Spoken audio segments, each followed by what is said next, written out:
E o Flamengo quer um atacante suíço. O vídeo de hoje do canal do Nicola traz mais detalhes dessa história e te explica também sobre a situação do Corinthians. Quais dos 8 jogadores a serviço de seleções terão condição de enfrentar o Grêmio na quinta-feira?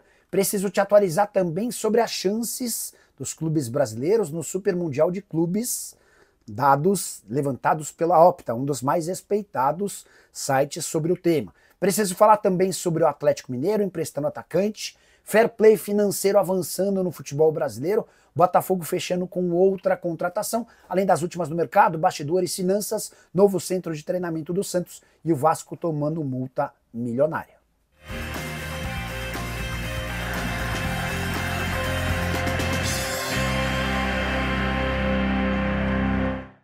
Fala aí pessoal, sou Jorge Nicola, bem-vindos a mais um vídeo do canal, sempre bom ter vocês por aqui, sem perder tempo, pedir para deixar like, se inscrever no canal e ativar as notificações. Antes de começar o vídeo, deixa eu só fazer um pedido, estamos participando aqui no canal do Nicola do Prêmio IBEST de influenciadores de esporte. Se você gosta do meu canal, que tal dar um like? Para que a gente possa competir e ficar entre os 20 primeiros. Votação acaba no dia 3 de junho e para participar é só clicar no link que está na descrição desse vídeo, vai abrir o site, você faz seu login e dá um coraçãozinho no meu nome, a gente precisa figurar entre os 20 primeiros. Nicola, mas já voltei, não tem problema, você pode voltar uma vez por dia, o importante é você participar, beleza? Agora sim, bora começar o vídeo com aquele tradicional giro de notícias e a primeira informação é sobre Carlo Ancelotti, perguntado sobre a pressão em cima da seleção brasileira, abre aspas para o técnico italiano, a pressão é normal, o Brasil é um país que tem muita paixão pelo futebol, mas o ambiente é muito limpo e sério na CBF. Importante contar que o Brasil recebe o Paraguai nessa terça-feira na Neoquímica Arena, precisando da vitória para garantir a classificação de forma antecipada para a Copa do Mundo. Isso acontece se o Brasil vencer e se a Venezuela não vencer a seleção uruguaia. Bora falar agora sobre o Vasco da Gama, que tomou uma multa milionária de 24 milhões de reais.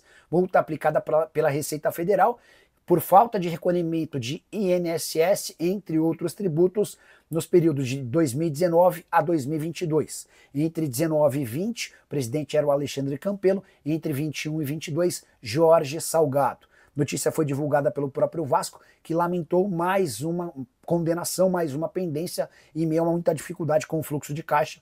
O Vasco, que já não tem o dinheiro da 777, precisa se virar para pagamentos de salários, outros compromissos com clubes e também empresários, e agora tem mais esse enorme problema a ser quitado. Só para completar sobre o Vasco, o clube comunicou também nessa segunda-feira a saída de Dimitri Payet, rescisão de contrato feita de forma antecipada. Ele se despede do clube com 77 jogos, 8 gols e 16 assistências. A saideira sobre o Cruz Maltino, Mário Branco, que estava cotado para ser diretor executivo de futebol do Vasco, rejeitou o convite alegando que não pode aceitar por agora. Preciso falar sobre o Santos. Nessa segunda-feira, o presidente Marcelo Teixeira e o pai do Neymar anunciaram um projeto que eu já havia contado para vocês na semana passada, um novo centro de treinamento para o departamento de futebol profissional. Esse CT fica em Praia Grande, logo na entrada de Praia Grande, num terreno que pertencia ao Grupo Peralta. O pai do Neymar se associou aos representantes do Grupo Peralta e no próximo ano, em um ano, a promessa é de que o centro de treinamento já esteja disponível. Dessa maneira, os atletas passam a treinar por lá e o CT Rei Pelé, onde hoje atuam os profissionais, vai ser dividido entre categorias de base e futebol feminino.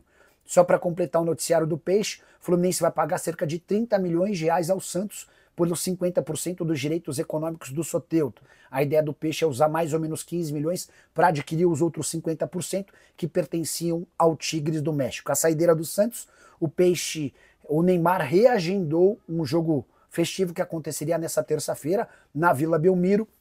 Ele testou positivo para a Covid na última quinta-feira e ainda não tem condição de jogo. Essa partida vai ser realizada em 17 de junho. Hora de falar sobre o Botafogo, que fechou mais um reforço.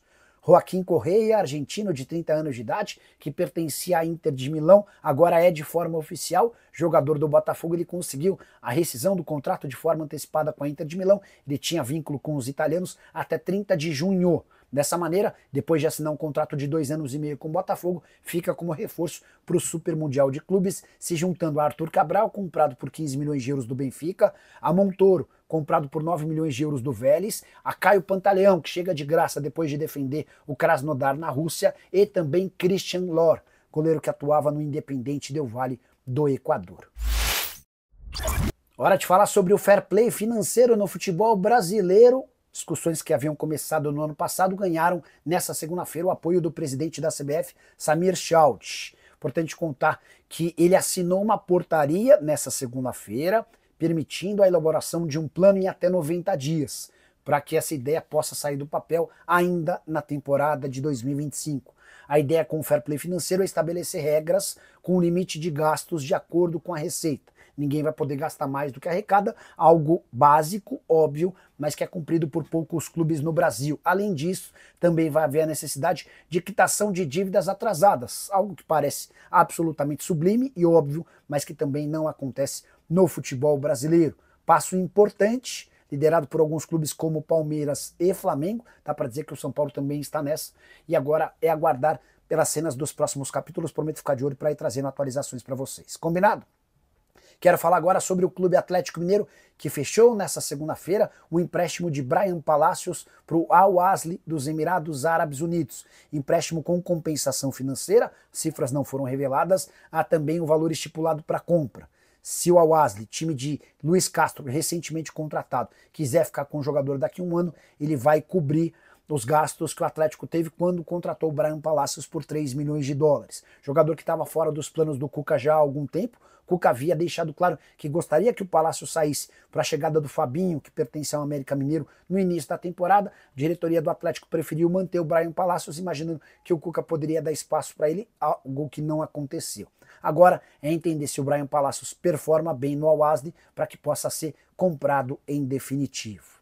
Hora de falar sobre a chance dos clubes brasileiros no Super Mundial de Clubes, o Opta, um dos sites mais respeitados quando o assunto é projeção e estatísticas no esporte, projetou as chances dos 32 participantes. E dá para dizer que os brasileiros estão bem para trás.